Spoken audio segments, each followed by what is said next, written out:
My dog barks at a specific wall in my house every night. It seems like something on the other side of the wall is trying to mimic his sound. By user/Carl Sefney.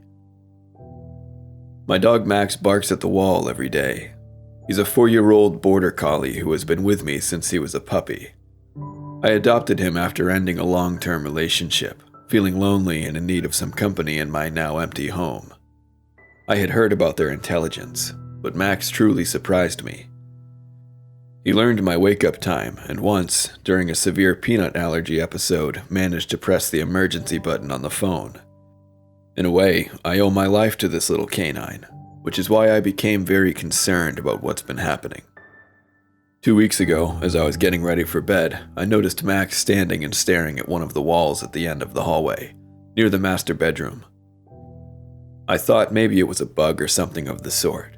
He stayed like that for a good few minutes, and when I called him, he ran to the bed. Yes, we sleep together. I assumed my initial thoughts were correct and dismissed any further speculation, at least until the same time the next day.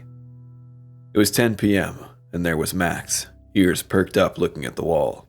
"Hey, buddy, come here," I calmly said, patting the bed, calling him. However, this time, he started barking. It wasn't the excited bark when he sees something interesting, or the bark at a passing stranger. It was something more primal, anxious, as if he were nervous about something behind the concrete layer. He stayed like that for about 2 hours until I finally managed to calm him down. This time, while petting his neck, I began to think about what it could be. The neighbor's house isn't attached to ours, and we live in a townhouse, so there are no other floors or apartments nearby. The next day, I decided to check the backyard, the outside of the wall he was barking at. Looking there, nothing seemed out of place. Just the solid wall with its coating and the gutter drainage pipe. Perhaps it was a rat in the pipe. I bought rat poison and placed it in the tubing, making sure to keep Max away from it. However, for the next 3 days, nothing changed. I asked some neighbors if they had been dealing with pests lately, but the answer was always no. I decided to take Max to the vet to ensure everything was okay. Maybe it was a health issue. When we arrived, the doctor said he was in perfect health, and indeed, outside of those specific hours and away from the wall, Max was just like any other dog. I insisted a bit, telling the vet about all my failed guesses, and he suggested recording Max's barks to get a better understanding. Perhaps the intensity and frequency of the barks could provide some clues. When I got home, a few minutes before the usual time, I set up the recorder to capture the sounds. I was exhausted from a string of sleepless nights, so as soon as Max started barking, my head became heavy on the pillow, and to the sounds of his barks, I fell asleep. I woke up the next day to Max licking my hand, which hung off the bed. It was a Saturday, so I woke up lazily, slipped on my slippers, and, as I passed by the recorder, remembered to stop the recording and brought it with me downstairs. While frying eggs, I played the audio.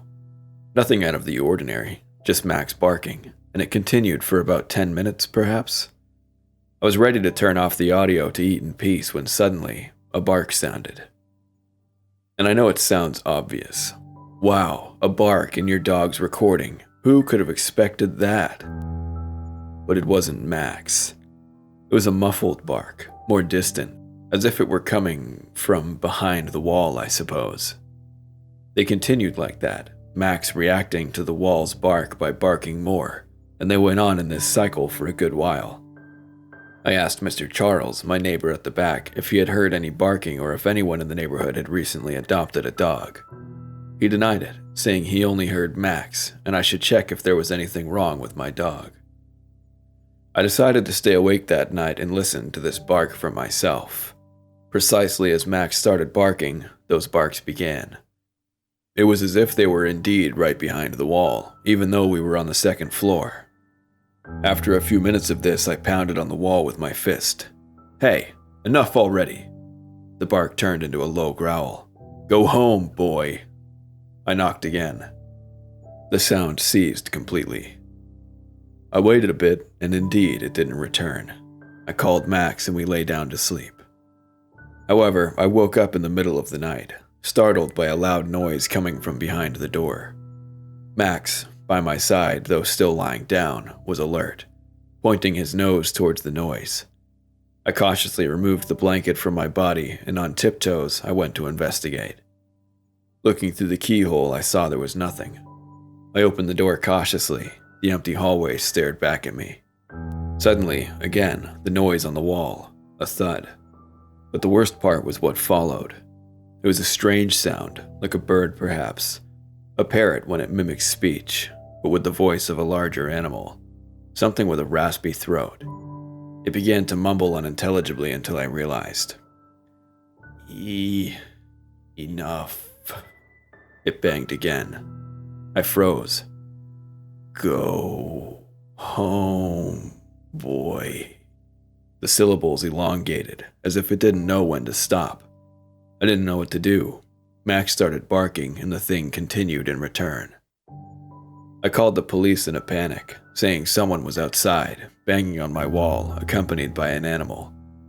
They arrived in about half an hour, and I spent the whole time locked in my room, under the covers, with Max by my side, protecting the door. When they entered, I went out immediately, standing outside while a pair of officers went inside and another circled the outside. As expected, they found nothing. I was already inside the house and began apologizing for the call. No problem, the officer said. We'll patrol the area. There might be someone around here, but this house, he banged on the wall, is completely... He stopped, banged again. Have you done any recent renovations, sir? I shook my head. This wall, is it usually where the sound comes from? I nodded. If you'll allow me, sir.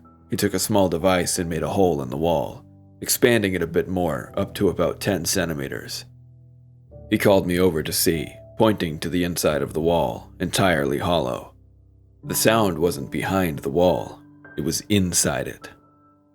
He started searching with the flashlight through the opening. It's a real mess, almost this entire He pointed the flashlight and focused on a spot. Hey, you! Police! He was seeing the intruder inside and used his radio to call for reinforcements. Noises echoed through the corridor. He's escaping! A thud sounded in the backyard. Jumped out! The officers rushed out the door in pursuit. I could still see, in the distance, a vaguely human-shaped, thin shadow running. The officer who was at the back and the one who saw the creature ran after it, while the others stayed with me at home. After an hour, they returned, saying the suspect had escaped, and he seemed genuinely sick. He was weird, pale, very thin, probably frogging, living rough for a while. We'll keep an eye out now.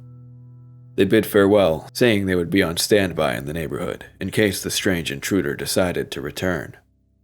Everything had been left behind until today, during the night when I was finally falling asleep and my front doorbell rang. I got up and stood in the hallway, waiting for a second ring. Police! The voice of the officer who had attended to me before sounded. I'm coming, I thought, wondering what it could be. Maybe they finally caught the lunatic. As I descended the stairs, Max was already at the door, standing, staring. Boy? I asked. Then he started barking, and the voice outside now echoed.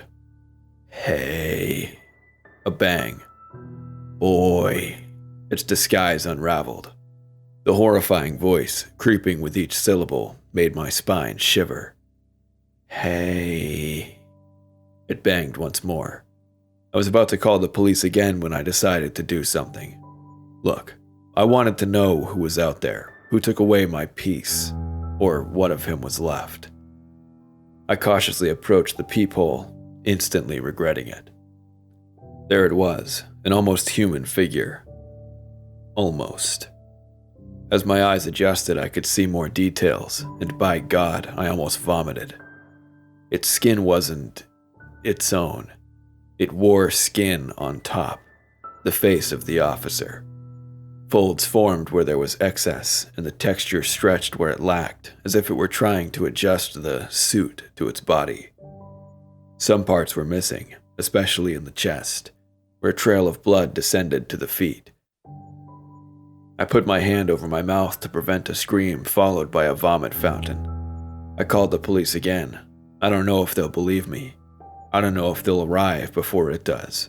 So I'm leaving this note on my computer. If you are the police, please help. If you are a neighbor or friend and found this, don't trust me. He must have taken my skin.